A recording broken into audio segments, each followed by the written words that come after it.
Ce soir, en ce jour d'élection présidentielle aux États-Unis, la prudence est de mise pour certains chefs de parti aux communes, alors que d'autres espèrent un changement. Victoire de Trump ou victoire de Biden, quel est le meilleur scénario pour le Canada? On pose la question à notre panel de députés. Débat sur la liberté d'expression. Justin Trudeau tente de corriger le tir. Et Netflix, bientôt soumis à la loi sur la radiodiffusion canadienne. Le ministre du Patrimoine, Stephen Guilbeault, est avec nous. Bonsoir, Mesdames, Messieurs. Alors que tous les yeux sont tournés vers les États-Unis en cette journée d'élection présidentielle, le Canada retient son souffle. Autant du côté du gouvernement Trudeau que de l'opposition officielle à Ottawa. On a demeuré très prudent sur l'issue souhaitée de ce scrutin chez nos voisins du Sud. Le premier ministre Justin Trudeau, qui admettait hier que le Canada aurait sans doute moins de difficultés à travailler avec une administration Biden, a fait preuve de plus de retenue aujourd'hui. M. Trudeau affirme que peu importe le résultat de cette élection américaine, le Canada va continuer à défendre ses intérêts et ses valeurs. Je pense que nous savons tous que les pays évoluent et font des différents choix pendant différentes élections. Et notre responsabilité en tant que Canada, c'est de toujours être là pour défendre nos intérêts et nos valeurs. Et c'est exactement ce que nous faisons depuis bien des années. Depuis 4 ans, on est là pour défendre le commerce avec notre partenaire le plus important, avec la renégociation de l'ALENA, qui a eu de bons résultats pour le Canada. On a été là pour défendre nos travailleurs d'aluminium, nos travailleurs d'acier, contre les tarifs injustes que les Américains avaient mis, et on les a vus enlevés de façon unilatérale par les Américains. On va continuer d'être là pour défendre nos intérêts, quels que soient les résultats. C'est ce à quoi les Canadiens s'attendent de nous. La ministre des Finances et vice-première ministre du Canada, Chrystia Freeland, elle, a tenu à rappeler que les relations canado-américaines sont solides, et ce, peu importe le résultat de cette élection aux États-Unis. Elle a cité en exemple notamment la ratification du nouvel accord de libre-échange Canada-États-Unis-Mexique. Madame Freeland a aussi tenu à lancer un message rassurant aux Canadiens en cette journée d'élection américaine. Voici ce qu'elle avait à dire. J'ai eu hier une excellente conversation avec Kirsten Hillman, notre ambassadrice aux États-Unis. J'ai une chose à dire, et c'est que je veux assurer tous les Canadiens au Canada et aussi les Canadiens qui sont aux États-Unis que le gouvernement du Canada est prêt. Une des choses qu'on peut décrire comme une spécialité de chaque gouvernement canadien, et peut-être surtout le nôtre, c'est de savoir comment travailler avec les États-Unis et de comprendre que c'est pour les Américains de choisir leur gouvernement, mais c'est pour le gouvernement du Canada de savoir comment travailler avec le gouvernement qui est choisi par les Américains.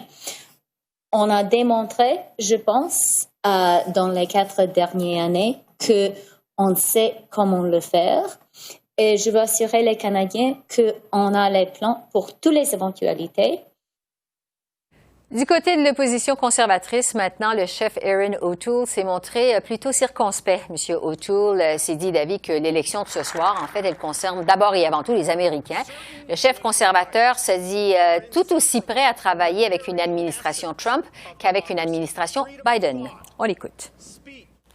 C'est une question pour les Américains. Je suis un fier Canadien et je vais regarder les résultats ce soir. Comme Premier ministre, je vais travailler en étroite collaboration avec nos alliés, avec les États-Unis et avec le président. N'importe qui est le président. C'est une question de respect pour nos alliés. C'est un vote pour les Américains, pas pour les Canadiens. Une réaction plus tranchée du côté du NPD. Le chef Jack Meeting a encore une fois répété que son parti est en faveur de l'élection du démocrate Joe Biden. Jack Meeting dit même avoir une obligation morale d'appeler à la défaite de Donald Trump parce que son administration, dit-il, a mis en péril l'ensemble de la planète. M. Singh pense notamment à la gestion de la pandémie par le président américain. Le voici. si on parle de la normale, c'est pas normal exactement de parler de qu'est-ce qui va passer dans une élection aux États-Unis. Oui, c'est toujours le cas qu'on a intérêt, mais c'est pas tout le temps normal de dire qui va gagner ou qui doit gagner ou non. Mais ce n'est pas des temps normaux. Ce qui s'est passé aux États-Unis, ce n'était pas normal, pas du tout. Un président qui a inflammé la division, qui a pris des décisions qui mettent en péril pas seulement les États-Unis et les gens aux États-Unis, mais tout le monde avec comment il a agi ou pas agi avec la COVID-19. Donc, dans ce cas, c'est une décision morale de me prononcer contre un président comme ça et de vouloir voir sa défaite.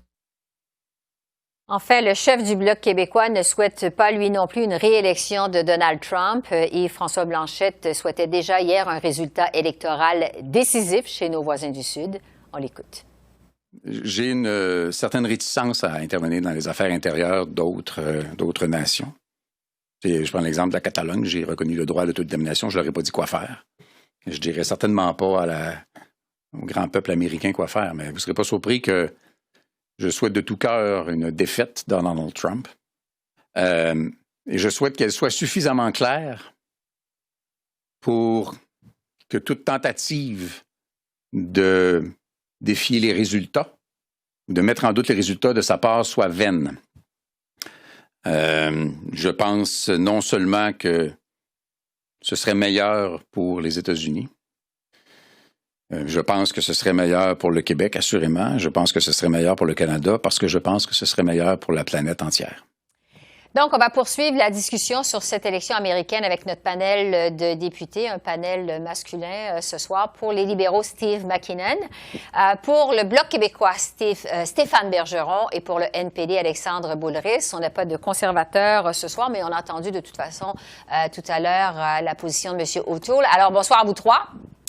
Bonsoir. C'est comme si, au Canada, un peu tout le monde, finalement, retient son souffle. Plusieurs ont peur de se mouiller à une réélection de Donald Trump ou encore une élection de Joe Biden. Quel serait le meilleur scénario pour le Canada? C'est ce qu'on se demande maintenant. Je vais commencer avec les libéraux. Steve McKinnon, votre chef, M. Trudeau, admettait hier que ce serait plus facile pour le Canada de travailler avec une administration Biden. Quand on pense aux négociations difficiles sur l'accord de libre-échange, l'imposition de tarifs sur l'aluminium et l'acier, aux insultes aussi, il faut le dire, de Donald Trump envers le premier ministre Trudeau. Est-ce que ce serait plus facile, en effet, pour le Canada de travailler avec une administration Biden?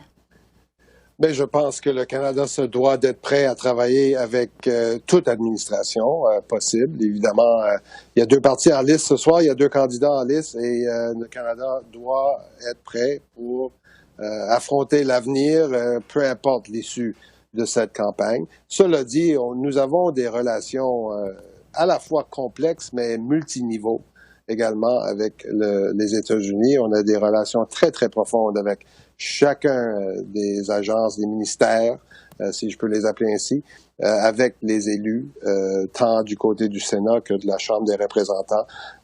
Donc, le Canada entretient des relations permanentes, très, très positives, et très productive avec les États-Unis. C'est pour cela que même dans une administration très nationaliste, nous avons pu conclure une renégociation de l'accord sur le libre-échange nord-américain. C'est pour cela que nous avons pu conclure diverses autres ententes en matière de contrôle frontalier, en matière de COVID. Évidemment, la fermeture de la frontière, c'est quelque chose qu'il fallait négocier avec les États-Unis. Donc, le Canada sera prêt à toute éventualité. Et évidemment, étant libéral, si je peux mettre mon chapeau du Parti libéral du Canada, nous avons des affinités. J'ai été directeur national du Parti libéral, donc j'entretenais toujours des relations très étroites avec mon vis-à-vis du Parti démocrate aux États-Unis. Donc évidemment, il y a des relations idéologiques entre les libéraux et les démocrates, mais le Canada officiellement sera prêt à toute éventualité et c'est ce que c'est ce que nous surveillons de très, très près ce soir. Oui, comme plusieurs, évidemment. Au Bloc québécois, Stéphane Bergeron, votre chef, Yves-François Blanchet, on l'a entendu tout à l'heure, il souhaite une défaite, lui, carrément, de Donald Trump, une victoire de Joe Biden. Pourquoi pas une victoire de Trump du côté du Bloc québécois? Écoutez, c'est un euphémisme de dire que ce serait plus facile de travailler avec une administration démocrate, mais compte tenu de ce qu'on a vécu au cours des 4 dernières années, cela dit, il faut quand même reconnaître qu'on a malgré tout été en mesure de tirer notre épingle du jeu complet. Et malgré les difficultés, on a pu renégocier un accord de libre-échange. Il y avait quelques éléments qui avaient été négociés un peu à la sauvette, qu'on pense par exemple aux protections sur l'aluminium, et les tarifs imposés démontrent effectivement que nous n'avons pas su protéger convenablement l'aluminium. Mais cela dit, je dois dire que les démocrates sont également des partenaires extrêmement coriaces lorsque vient le temps de négocier sur le plan commercial avec le Canada. Donc, on se souvient par exemple des conflits sur le bois d'œuvre où ils ont été intraitables. Alors, je dirais que la constante des différentes administrations, peu importe qu'elles soient démocrates ou républicaines, c'est effectivement de se montrer extrêmement coriace à l'égard du Canada au niveau des négociations et au niveau des tarifs qui sont ponctuellement imposés, que ce soit sur l'acier, l'aluminium, le bois d'œuvre. L'objectif étant très souvent simplement d'épuiser les entreprises canadiennes, quitte à en voir quelques-unes disparaître entre-temps, d'ici à ce que les tribunaux finissent par nous donner raison. Mais tout ça pour dire qu'on réussira assurément à s'accommoder avec une administration, qu'elle soit républicaine ou démocrate. Et de toute façon, le choix n'est pas nôtre. On peut bien sûr avoir nos opinions personnelles sur qui devrait l'emporter au terme de cette élection, mais le choix est entre les mains des électeurs et des électrices aux États-Unis, et on fait confiance à la démocratie américaine pour que le choix soit fait de façon correcte et que la transition, s'il y a transition, puisse s'effectuer de façon tout aussi correcte, de telle sorte que les relations puissent se poursuivre aussi normalement que possible entre ces deux partenaires très étroits que sont le Canada et les États-Unis, incluant le Québec dans cette équation. Bon, du côté de la transition, justement, du côté du NPD, Alexandre Boulris, c'est clair de votre côté aussi, vous souhaitez carrément au NPD une défaite de Donald Trump. Mais lors d'un point de presse aujourd'hui, vous êtes allé un peu plus loin. Vous avez dit avoir peur d'une passation des pouvoirs difficiles si jamais Donald Trump perd cette élection. Vous avez peur de quoi, au juste, au NPD? Mais je pense, Mme Bégin, c'est pas compliqué de constater que dans les dernières années, on a fait face à un président américain qui était narcissique, agressif, peu équilibré, qui a donné des signaux aussi très inquiétants sur le fait qu'il demandait à certains groupes de se tenir prêts, stand back and stand by, et il a dit aussi que s'il perdait cette élection-là, ça serait parce que les démocrates auraient triché, qu'il y avait de la fraude massive. Alors, c'est pas nous qui sommes inquiets, c'est M. Trump qui prépare le terrain à peut-être mettre des bâtons dans les roues si jamais M. Biden gagnait aujourd'hui. Alors, pour nous, je pense que c'est très important que M. Biden gagne le collège électoral avec la plus forte majorité possible, si possible qu'il regagne le Sénat également pour les démocrates. Sinon, on pourrait avoir des scénarios où les alliés de M. Trump, certaines milices paramilitaires, certains groupes d'extrême droite violents pourraient commettre des gestes qui seraient difficiles et M. Trump pourrait avoir envie de s'accrocher au pouvoir. Je pense que dans n'importe quel système démocratique, une des plus belles choses, c'est la transition, c'est le fait d'accepter la défaite, le fait de dire voici les codes, voici la clé de l'ordinateur puis du bureau, maintenant prenez la place, vous avez gagné selon les règles puis le système qui est en jeu. On a certaines inquiétudes vu le passé de M. Trump et le fait qu'il est difficilement contrôlable et difficilement prévoyable aussi. Oui, ça restera à voir. Si je peux me permettre là-dessus, Mme Bégin, si je peux me permettre, je pense que tout le monde a ses craintes que vient d'exprimer Alexandre, mais il en demeure pas moins que les États-Unis constituent une démocratie de très longue date dans l'histoire de l'humanité, l'une des plus vieilles démocraties, si on exclut bien sûr le Royaume-Uni lui-même. C'est donc dire que moi j'ai confiance que les institutions américaines seront parer à toute éventualité que les différentes instances, que ce soit au niveau fédéral ou au niveau des États, parviendront à parer à toute éventualité. Moi j'ai confiance dans le système démocratique américain pour que tous ces scénarios catastrophes qu'on peut craindre effectivement ne se réalisent pas et qu'on puisse assister effectivement à une transition pacifique et démocratique. Du moins, on l'espère. Oui, et ils ont vu d'autres crises quand même. Ils en ont vu d'autres. Il faudra voir comment ils vont traverser cette période qui pourrait être mouvementée. Maintenant, je veux revenir sur les liens qui unissent le Canada et les États-Unis. M. McKinnon, vous en avez parlé tout à l'heure. Ils sont vraiment très nombreux. Premièrement, ce sont deux économies qui sont intimement reliées. Quand on pense qu'il y a 400 000 personnes qui franchissent de façon quotidienne la frontière entre les deux pays en temps normal, je veux dire quand il n'y a pas de pandémie. On a hâte que ça reprenne. Oui, effectivement. Ils sont plusieurs à avoir hâte que ça reprenne. C'est 2 milliards d'échanges commerciaux quotidiens. Le Canada est le premier fournisseur d'énergie aux États-Unis. Bon, vraiment, je vous demanderais... Monsieur McKinnon, quel bilan vous faites des 4 dernières années de relations entre le Canada et les États-Unis sous une administration de Donald Trump? Mais nous avons démontré, je crois, très clairement que nous avons pu composer avec une administration qui avait des priorités, que ce soit des négociations avec la Corée du Nord, que ce soit un agenda particulier vis-à-vis la Chine ou vis-à-vis de la Russie, vis-à-vis de l'OTAN. Le Canada a pu trouver un chemin pour justement conclure une entente très, très positive pour le Canada, voire à certains niveaux plus positifs que le précédent accord. Et évidemment, un accord de libre-échange avec les États-Unis est existentiel pour le Canada. Nous devons absolument assurer notre accès pour nos producteurs, pour nos manufacturiers, pour nos gens, avoir un accès au marché américain. Et je pense que la ministre Freeland et le gouvernement du Canada a montré qu'il pouvait se faire et on pouvait conclure des ententes. Évidemment, nous avons été surpris, et comme bon nombre d'autres pays, nos alliés, par certains gestes, nous n'avons pas aimé être traités comme une menace à la sécurité pour les exportations en aluminium.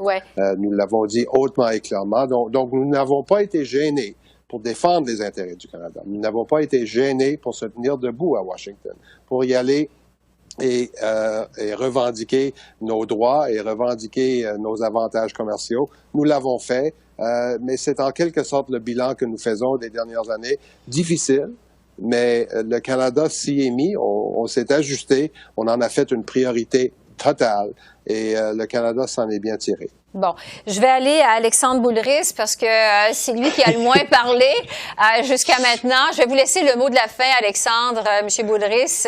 Je vais faire ça très rapidement parce que je suis. Vous avez un train à prendre. Je vais prendre le train puis il va pas m'attendre. Alors, mais je pense que je pense qu'on a tiré notre épingle du jeu malgré un président qui était vraiment en dents de scie, qui changeait d'avis très très rapidement. Mais très imprévisible. Mais le fédéralisme américain fait aussi en sorte qu'il y a plusieurs ordres de gouvernement. Alors, je pense qu'on a bien travaillé avec les municipalités, puis avec les États, avec les congresswomen aussi. Alors, ça nous permettait de contourner un petit peu les décisions en dents de scie du président Trump. Alors, et je pense qu'on vient de démontrer que les relations avec les États-Unis, c'est une affaire non partisane. Effectivement. Ou multipartisane parce que au Canada. Et nous l'apprécions beaucoup. Vous êtes tous sur la même longueur d'onde. Alexandre Boulris, on va vous laisser aller prendre votre train. Steve McKinnon et Stéphane Bergeron, Alexandre également aussi. Merci beaucoup. Merci et bonne soirée électorale. Merci, au revoir. Et vous de même. Merci. Ça sera passionnant. Sûrement. Au-delà des élections présidentielles américaines, le débat sur la liberté d'expression a aussi retenu l'attention aujourd'hui à Ottawa. Le premier ministre Justin Trudeau a tenté de clarifier ce matin sa position à ce sujet. Il a précisé que cette liberté comprend aussi le droit de publier des caricatures religieuses. M. Trudeau avait été accusé par le Bloc et les conservateurs de défendre mollement la liberté d'expression la semaine dernière au moment de condamner des actes terroristes survenus en France. Le premier ministre Trudeau avait alors expliqué rappeler que bien que la liberté d'expression soit fondamentale à toute société libre, elle comporte malgré tout des limites. Le débat s'est poursuivi lors de la période des questions cet après-midi aux communes. Voici un extrait des échanges. Une autre chance pour essayer d'avoir une réponse. Le premier ministre est dur à suivre. Vendredi, il passe à 2 poils d'expliquer les attentats terroristes en France et l'assassinat révoltant de Samuel Paty en affirmant que les caricatures de Mahomet constituaient une provocation, qu'il y avait des limites à la liberté d'expression. Ce matin, il tente de faire croire le contraire. Triple salto arrière, Monsieur le Président. Condamne-t-il les caricatures de Mahomet? Non, mais les créateurs devraient s'auto-censurer. C'est un peu comme une thérapie, Monsieur le Président. Ça va lui faire du bien de répondre à notre question. En matière de liberté d'expression, elle est où? La limite, elle est où? Le très honorable Premier ministre. Monsieur le Président, comme j'ai dit la semaine passée, comme je dis aujourd'hui à maintes reprises, nous allons toujours défendre la liberté d'expression. C'est un principe fondamental à notre démocratie, à nos libertés en tant que citoyens. Nous allons toujours être là pour défendre cette liberté d'expression.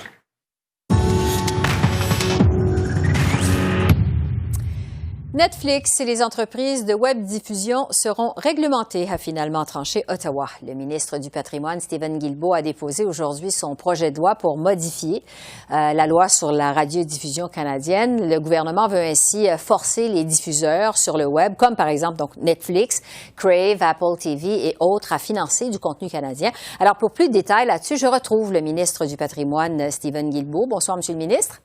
Bonsoir, Esther. Bon, on dit que ce sont en fait tous les web diffuseurs qui seront réglementés une fois que la loi va être adoptée. Quelles sont les entreprises de web diffusion qui sont visées par votre projet de loi? En fait, je dirais pas toutes les entreprises. Ce qu'on vise vraiment, ce sont les entreprises d'une certaine taille. Donc, les noms que vous entendez, que vous connaissez. Vous avez parlé de Netflix, on pourrait parler d'Amazon Prime, de Disney+. On pourrait parler de Spotify au niveau de la musique, Apple Music.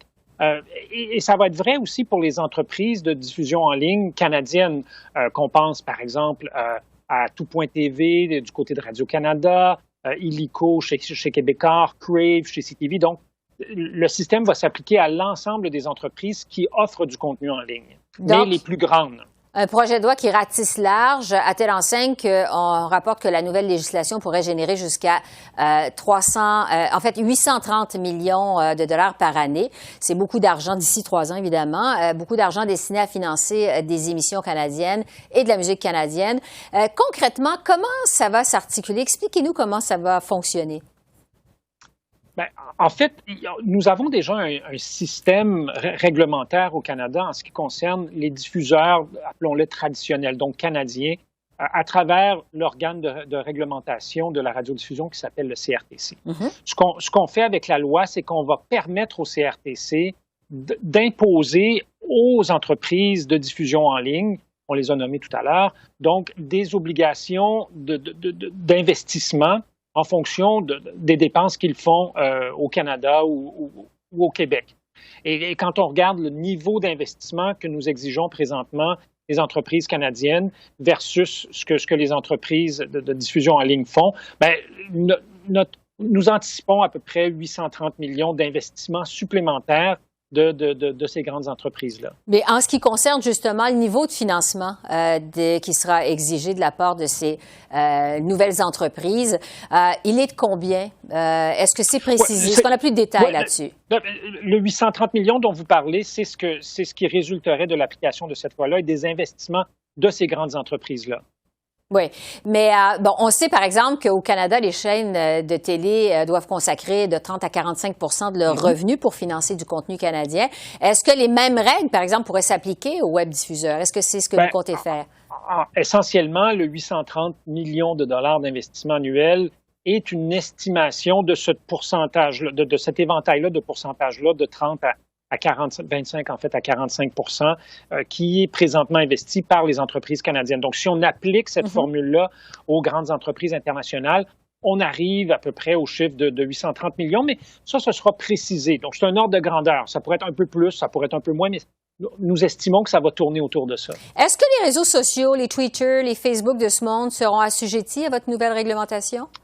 Non, tout ce qui concerne le contenu généré par les usagers ne sera pas touché par cette réglementation-là. Les seules instances où, par exemple, YouTube pourrait l'être, c'est lorsque YouTube agit comme un diffuseur. Donc, YouTube produit, par exemple, un spectacle à grand déploiement, mais lorsque c'est du contenu généré par vous, moi et nos voisins à partir de la maison, ça ne touche pas ça. Nous travaillons sur un projet de loi en ce qui concerne la relation entre les médias et Facebook et Google. On sait qu'il y a des enjeux importants de ce côté-là, mais ça fera l'objet d'un autre projet de loi sur lequel nous travaillons. À venir. Donc, en ce qui concerne le projet de loi qui a été déposé aujourd'hui, on le sait, votre gouvernement est minoritaire. Vous n'aurez pas le choix d'obtenir l'appui de certains partis d'opposition. Qu'est-ce que vous espérez pour la suite des choses à partir de maintenant? Bien, je pense en fait que nous allons pouvoir trouver une façon de nous entendre avec sinon plus qu'un parti d'opposition. Je pense qu'il y a beaucoup d'appui pour ça au niveau de toute la Chambre des communes. Stephen Guilbeault, ministre du Patrimoine, évidemment, va suivre le cheminement de cette loi, ce projet de loi. Merci beaucoup. Merci. Bonne soirée, au revoir. Vous aussi, au revoir. Alors voilà, c'est comme ça qu'on a vu l'essentiel de l'actualité de ce mardi 3 novembre sur la colline parlementaire à Ottawa, jour d'élection aux États-Unis. Nous aurons d'ailleurs toutes les réactions demain. Esther Bégin qui vous remercie d'être à l'antenne de CEPAC, la chaîne d'affaires publiques par câble. Je vous souhaite une excellente fin de soirée et à demain. Au revoir.